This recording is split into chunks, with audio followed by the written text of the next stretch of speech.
जय हिंद एवरीवन।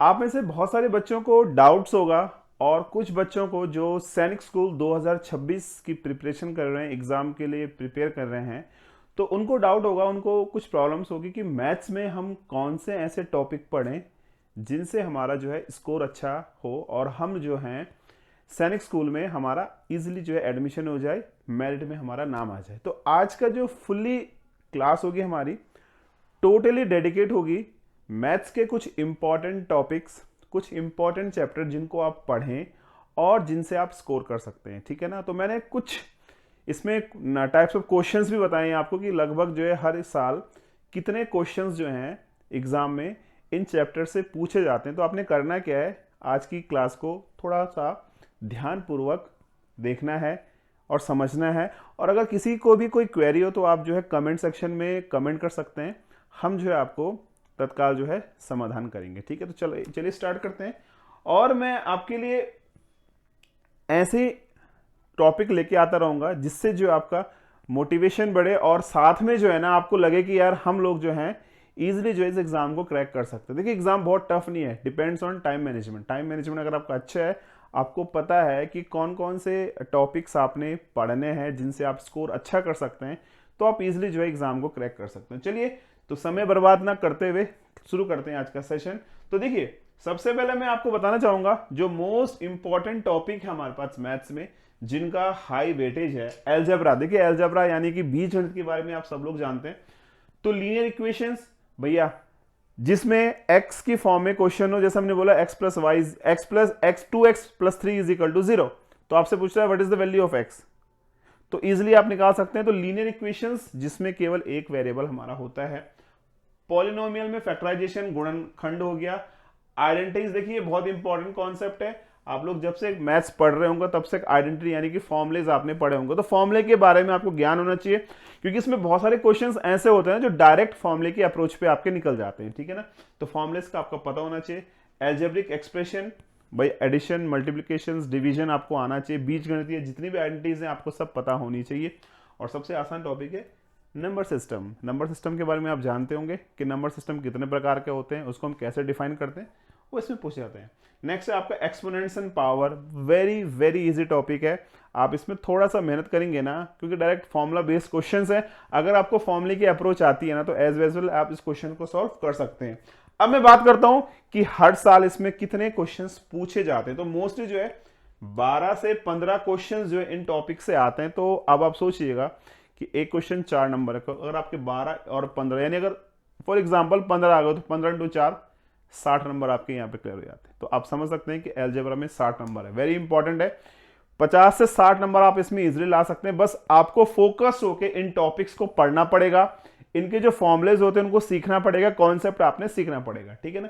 चलिए नेक्स्ट देखते हैं। अगला जो हमारा टॉपिक है वो है मेंसुरेशन, क्षेत्रमिति। आप भली भांति जानते होंगे डायरेक्ट फॉर्मुला अप्रोच क्वेश्चन से अगर आपको फॉर्मूले का पता है ना तो आप डायरेक्ट जो है क्या कर सकते हैं, डायरेक्ट जो है आप लोग इसके आंसर्स निकाल सकते हैं।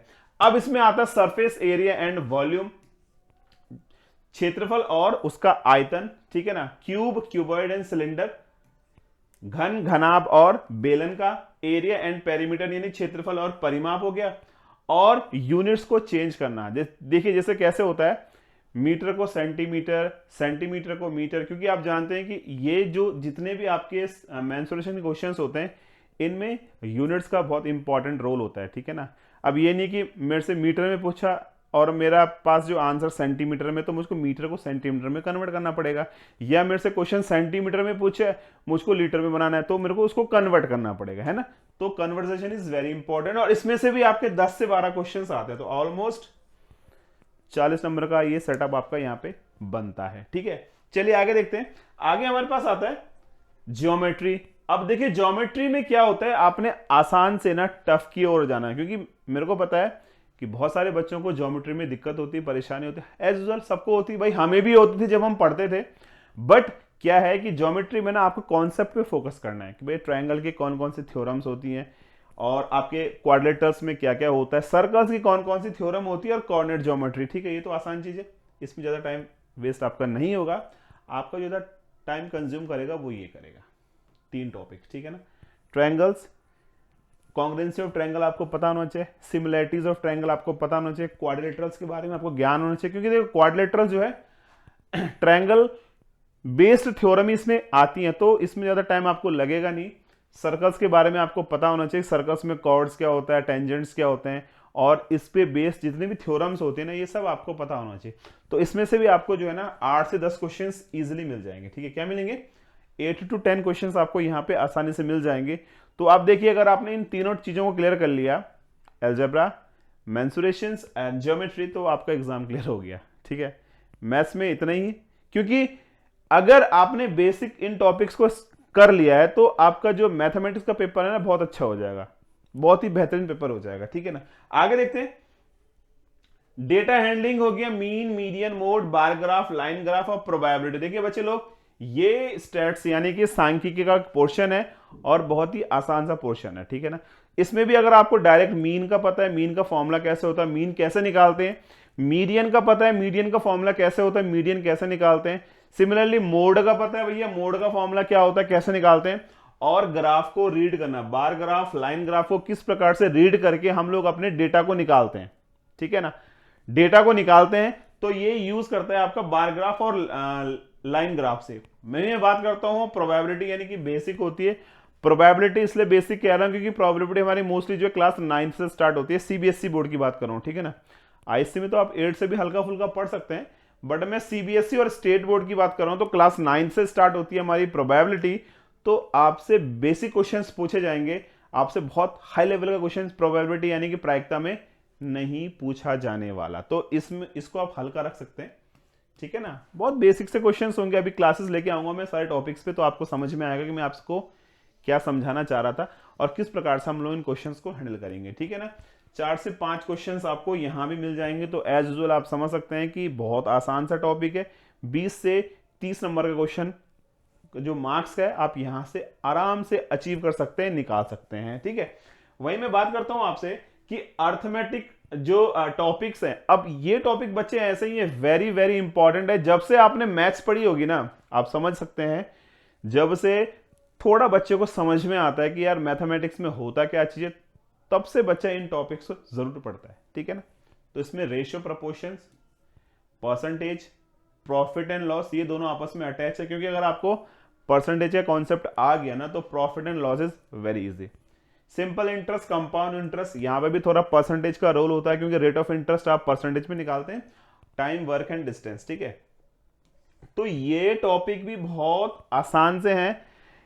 क्लास आप मोस्टली जो है, मैं अगर बोलूं तो क्लास 5th से टॉपिक स्टार्ट हो जाते हैं, बहुत बेसिक से स्टार्ट होते हैं क्लास 5 में, फिर 6वीं में थोड़ा एडवांस, 7th में और 8th में थोड़ा और एडवांस हो जाता है। ठीक है ना, बाकी हायर क्लासेस में तो है ही है, बट हम क्लास 8 तक की बात कर रहे हैं, तो 8 तक आप इन टॉपिक्स को पढ़िएगा। टाइम एंड वर्क, डिस्टेंस हो गया, सिंपल एंड कंपाउंड इंटरेस्ट हो गया, प्रॉफिट एंड लॉस हो गया, परसेंटेज हो गया, रेशियोज एंड प्रपोर्शंस हो गए, यानी अनुपात और समानुपात हो गए।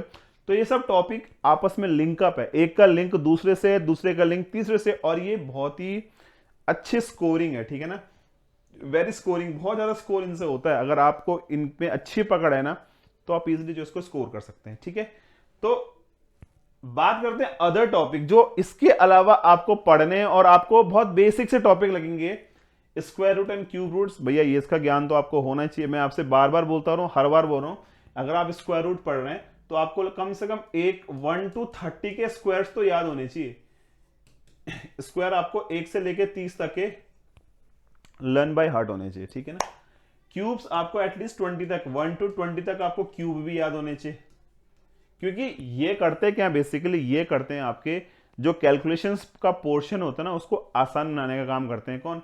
जो आपकी ये लर्निंग स्किल्स होती हैं। ठीक है ना, अगर आपने इनको याद कर लिया तो आपके बहुत सारे क्वेश्चंस तो है बिना कैलकुलेशन के भी सॉल्व हो जाएंगे। फैक्टराइजेशन तो मैं आपको बता चुका था, एलसीएम, एचसीएफ यानी लॉस ऑफ और मॉस ऑफ, और पैटर्न्स एंड सीक्वेंस, ये इंटेलिजेंस का एक पार्ट भी है, और पैटर्न एंड सीक्वेंस आपका मैथ्स में भी आता है। ठीक है, मतलब आपको देखना है कि ये सीरीज दे रखी है या ये एल्जेब्रिक नंबर दे रखे हैं, इनमें कौन सा पैटर्न आ रहा है, तो आपको 2-3 पैटर्न्स को एनालिसिस करना है, 2-3 बार उनको देखना है और आपको आपका आंसर मिल जाएगा। तो पैटर्न्स एंड सीक्वेंस भी वेरी इंपॉर्टेंट है।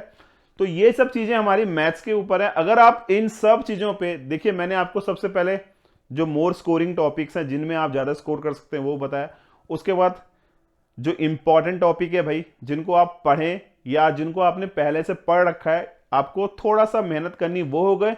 और उसके बाद जो अदर टॉपिक है, स्क्वायर्स के बारे में ये तो आप पढ़ते आ रहे हैं, एलसीएम एचसीएफ के बारे में अब आपको पता है, फैक्टराइजेशन भी आप लोग मोस्टली पढ़ते आ ही रहे हैं ना। तो ये सब चीजें आपको ध्यान रखनी है, ठीक है। तो ये सब टॉपिक्स हमारे हैं जो मैथ्स के हैं, जिनको अगर आपने भली भांति पढ़ लिया और सिस्टमैटिकली पढ़ा। अभी मैं आपके लिए एक क्लास और लेके आऊंगा जिसमें मैं आपको बताऊंगा कि आपको वीकली के हिसाब से कैसा मैनेजमेंट करना है, किस टाइप से आपने पढ़ना है, कि ताकि आपका जो है मैक्सिमम स्कोर हो सके। मेरा सपना यह है कि जो बच्चे हमसे जुड़े, पढ़ें, या जो बच्चे भी हमारे क्लास देख रहे हैं, ठीक है ना, ऐसा नो डाउट कि कोई बैच किसने पढ़ा हमसे कुछ, ऐसा हमारा कोई मोटिवेशन भी नहीं है, और हम नहीं भी चाहते हैं कि बहुत सारे बच्चे जो है बोले कि सर आपका बैच हमने लिया नहीं तो हमारा कुछ हुआ नहीं। तो मैं आपसे साफ और सीधी सी बात कहना चाह रहा हूं दोस्तों, कि आप लोग केवल YouTube के माध्यम से भी ना कहीं भी पढ़ें, कोई दिक्कत नहीं आ रही, बट आपको इन टॉपिक्स का ज्ञान होना चाहिए। तो टाइम मैनेजमेंट भी लेके आऊंगा कि हर एक टॉपिक को आपको किस प्रकार से पढ़ना है, किस टॉपिक में कितना टाइम देना है, क्या देना है, किस प्रकार के क्वेश्चंस आएंगे। तो कमिंग क्लास में उस पर डिस्कशन करेंगे। तो आई होप सो आपको आज का सेशन अच्छा लगा होगा। अगर सेशन अच्छा लगा तो लाइक कीजिएगा, अपने फ्रेंड्स को वीडियो शेयर कीजिएगा, और अगर आप नए हैं तो चैनल को सब्सक्राइब जरूर करना है, ठीक है। तो मिलते हैं आपसे नेक्स्ट क्लास में, तब तक के लिए जय हिंद प्यारे बच्चों।